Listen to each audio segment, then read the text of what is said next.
साल 17 साल 18 साल तक की जो एज है बड़ी नाजुक उम्र होती है। इसी उम्र के अंदर हमको उनके ऊपर चोट करनी है। जो प्रेमियों के बच्चे, प्रेमी तो अपने बच्चों को प्रेरित करें ही करें, और जो 2-3 पीढ़ी से लगातार जुड़े हुए हैं उनका जो संस्कार है जन्म से ही और गर्भ से ही बना हुआ है। उनका संस्कार जो है जन्म से ही और गर्भ से बना हुआ है। और जो माता पिता संस्कारी हैं, जो माता पिता ज्ञानी हैं, जो माता पिता साधक होते हैं, ब्रह्म ज्ञान के राज विद्या के विद्यार्थी होते हैं, जो साधन करते हैं, उनके घर में तो ऑटोमेटिकली ही कोई पवित्र आत्मा का आह्वान होता है, ऑटोमेटिक हो जाता है। अभी मैं सुना था, मुझे बड़ी खुशी हुई, बड़ी प्रसन्नता हुई कि 3-3 पीढ़ी से लोग जुड़े हुए हैं। तो एक बार सभी प्रेम से जोर से जय घोष बोलेंगे, बोलिए आनंद कंद भगवान की, सद्गुरुदेव महाराज की जय, आदि शक्ति जगत जननी श्री माता जी की जय, सियावर रामचंद्र की जय, परम पूज्य श्री विभू जी महाराज की जय, साचे दरबार की जय, मानव धर्म की जय, सनातन धर्म की जय, भारत माता की जय। परमपिता परमात्मा सद्गुरुदेव महाराज के पावन से चरण कमल कोटि-कोटि नमन, कोटि-कोटि वंदन करते हुए मंच पर विराजमान पूजनीय भाई जी के चरणों प्रणाम करते हुए, पूजनीय महात्मा जी के चरणों प्रणाम करते हुए, आदरणीय माताओं, प्रेमी सज्जनों, प्यारे यूथ के बच्चों और साथ ही साथ मानव सेवा दल के शाखा के कार्यकर्तागण, और हमारी जो ये गुड़िया है हर्षिता, नाम हर्षिता मिश्रा, बहुत ही अच्छा मंच संचालन उसका हुआ, देव ताली बजाकर उसका स्वागत करें, तो साधुवाद करें। और हमारे यूथ के जितने भी बच्चे आए हैं उन बच्चों के लिए सभी ताली बजाएं, उनका अभिनंदन स्वागत करें, उनका उत्साहवर्धन करें। और एक बार अपना भी उत्साहवर्धन कर लो सभी लोग जो है ताली बजा के। ये जो मीटिंग रखी गई है, जहां पे भी हम मीटिंग कर रहे हैं, खासकर यूथ के लिए मीटिंग हो रही है। हमारे जो प्रेमी हैं, हमारे जो कार्यकर्ता लोग हैं, उनकी सबसे पहले जिम्मेदारी है कि हम अपने बच्चों को ज्ञान के साथ, आध्यात्म के साथ जोड़ें। और हमको जो ज्ञान मिला है, हमको कोई बरगलाया नहीं गया है, हमको बहकाया नहीं गया है, कोई हमको झूठी चीज मिली है। जो सच्ची चीज मिली है, जिससे सुख मिलता है, जिससे शांति मिलती है, जिससे आनंद मिलता है, तो वो सुख, शांति और आनंद हम अपने बच्चों को भी दें, जिससे हमारे बच्चे हर कार्य क्षेत्र में, हर क्षेत्र में सफल हो जाए। ये हमको अपने बच्चों को प्रेरित करना है। और जो बच्चे आते हैं, सत्संग के अंदर आते हैं, जो ज्ञान से जुड़े हुए, जो आध्यात्म से जुड़े हुए हैं, उनकी भी जिम्मेदारी है कि अपने क्लास के बच्चों के साथ आप कनेक्ट होकर के, उनके साथ जुड़ करके, उनको प्रेरित करके, उनको भी आप सत्संग में ला सकते हो। और कहते हैं गुरु महाराज के, जो श्री हंस जी महाराज ये कहा करते थे कि तुम सिर्फ 5 लोगों को जोड़ दो, मैं संसार से पार कर दूंगा, आपको मुक्त कर दूंगा। अब बहुत से लोग तो ये कहते हैं कि हमने तो सैकड़ों लोगों को जोड़ दिया। 5 लोगों को जोड़ने का मतलब यह है कि 5 लोगों को, उनको अपने साथ लेकर के हमेशा आगे आगे चलते रहो, उनके लिए आप इंजन का काम करते रहो। ये नहीं को उपदेश देकर उनको छोड़ दिया, उनको प्रेरित नहीं किया, उनको आश्रम में नहीं आया, उनसे सेवा नहीं करवाई। क्योंकि सबसे बड़ी जो चीज है, आध्यात्म का जो रहस्य है, सत्संग का जो रहस्य है, वो सारा का सारा सेवा के अंदर छिपा हुआ है। और उसके लिए कहा है भज सेवा या भक्ति। जो सेवा है वही भक्ति है, और भक्ति है वही सेवा है। सेवा से अलग भक्ति नहीं, और भक्ति से अलग सेवा नहीं। और जिसकी हम सेवा करते हैं, हमारा लगाव उसके प्रति अपने आप होता है। ये देख लो, पिता की अगर सेवा करते हैं, अगर संस्कारी पिता की सेवा करो, पिता की भक्ति, माता की सेवा करें, माता की भक्ति, पति की सेवा करो, पति की भक्ति, जिसकी सेवा करते हैं वह हमारा मन ऑटोमेटिक, हमारी सुरती ऑटोमेटिक जाती है। इसीलिए सेवा से सबसे पहले हमको जोड़ना है। पहले जो उपदेश दिया जाता था, एक बार की बात है, शुरू में आश्रम के अंदर आए तो कुछ लोग उपदेश लेने के लिए महात्मा जी के पास आए। 30 साल पहले की बात है, शुरू में हम आए थे आश्रम के अंदर, तो महात्मा जी कहीं गए हुए थे, बोले ये उपदेश लेने के लिए आए, इनकी परीक्षा लेनी है मुझे। तो बोले इनसे जो है जिस सारे आश्रम में झाड़ू लगो। तो मैं शर्मा गया, मैंने इनको क्या ये आए हैं, इनसे क्यों बोलूं मैं? तो मैं स्वयं ही झाड़ू लगाने लग गया। महात्मा जी की वजह मेरे ऊपर बड़े नाराज हुए कि आज्ञा का पालन नहीं करता, और मैंने सोचा मैं ही सेवा कर लेता हूं, चलो। बोले नहीं, इन प्रेमियों से जो उपदेश लेने का है इनसे सेवा करवानी चाहिए थी। बहुत नाराज हुए, मैंने क्षमा मांगी, उनके चरणों को लौट करके मैंने क्षमा मांगी, आगे से ऐसा नहीं होगा।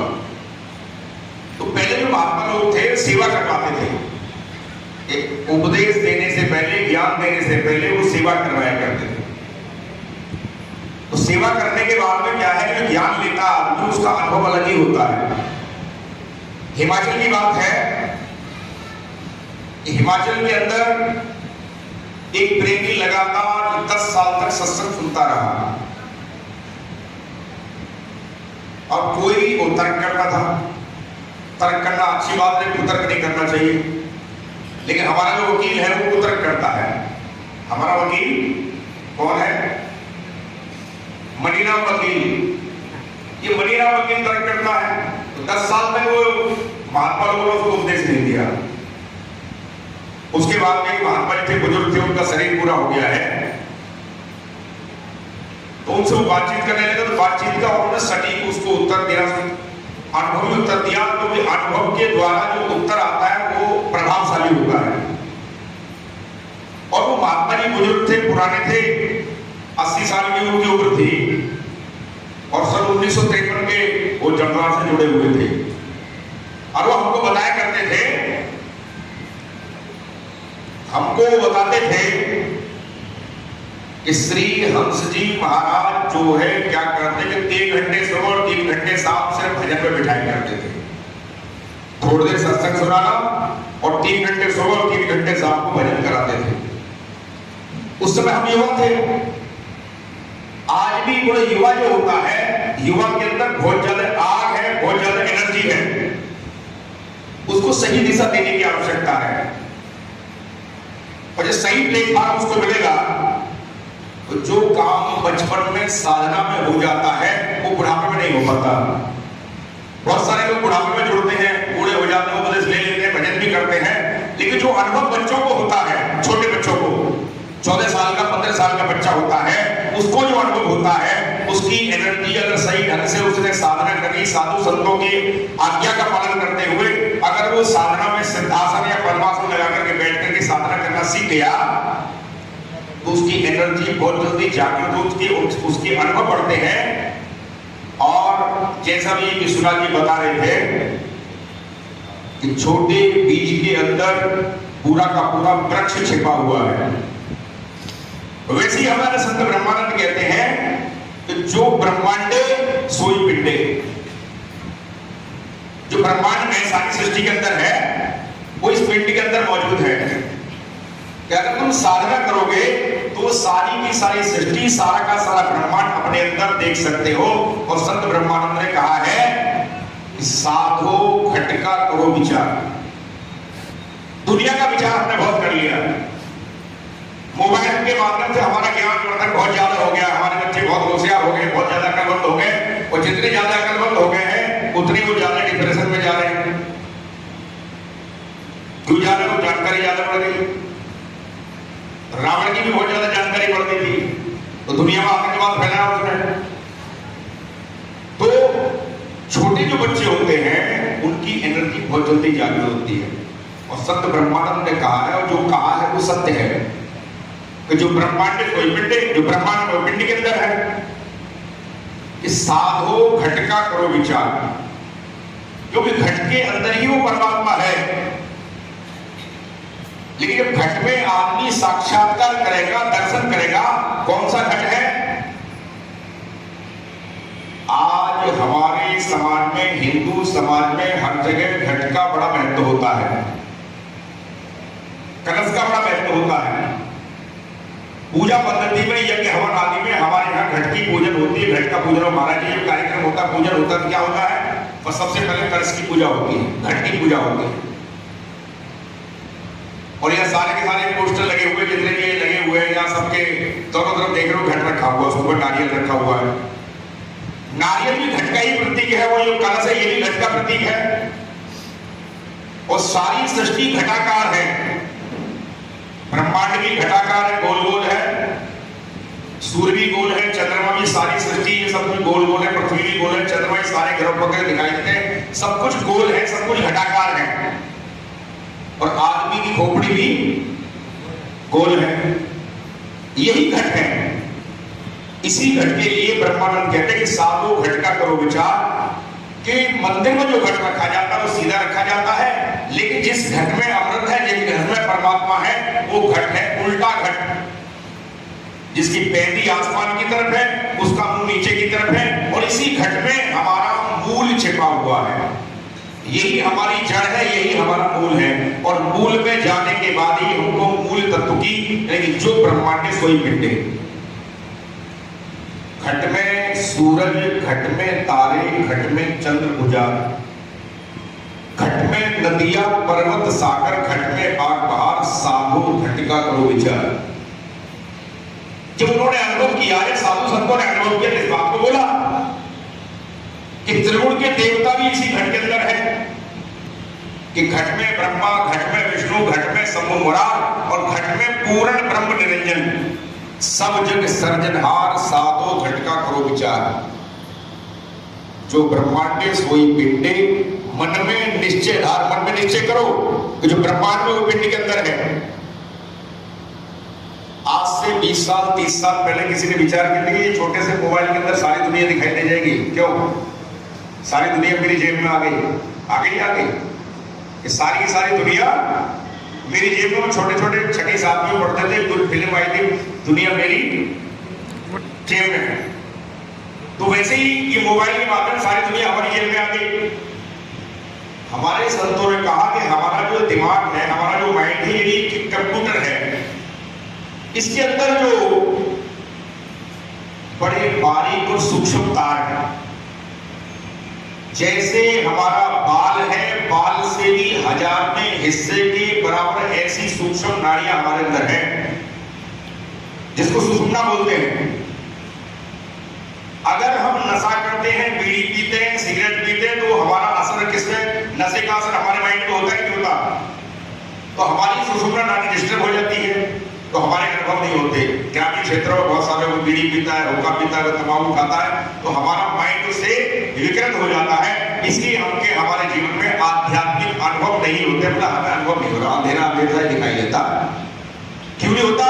क्योंकि हमारे जीवन में जो विकार है, उन विकारों के कारण हमारे जीवन में अनुभव नहीं होता। इसलिए जो हमारे छोटे बच्चे हैं, अगर वो आध्यात्म से जुड़ते हैं, ज्ञान से जुड़ते हैं, तो उनके जीवन में उनकी सुषुम्ना जो नाड़ी है, जो बाल के 1000वें हिस्से के बराबर है, वो तुरंत उसकी चालू हो जाती है, सुषुम्ना चालू हो जाती है।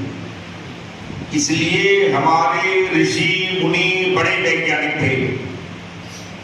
ज्यादा समय में क्यों आपका वैज्ञानिक थे, उनको पता है कि ये उम्र है 12 से 18 साल के बीच की जो उम्र है, बड़ी खतरनाक उम्र होती है। जैसे एक बेल जो होती है, उसको कोई ना कोई सहारा चाहिए। अगर हमने सहारा नहीं दिया तो गलत सहारा ले लेगी, वो किसी भी पेड़ पे चढ़ जाती हो।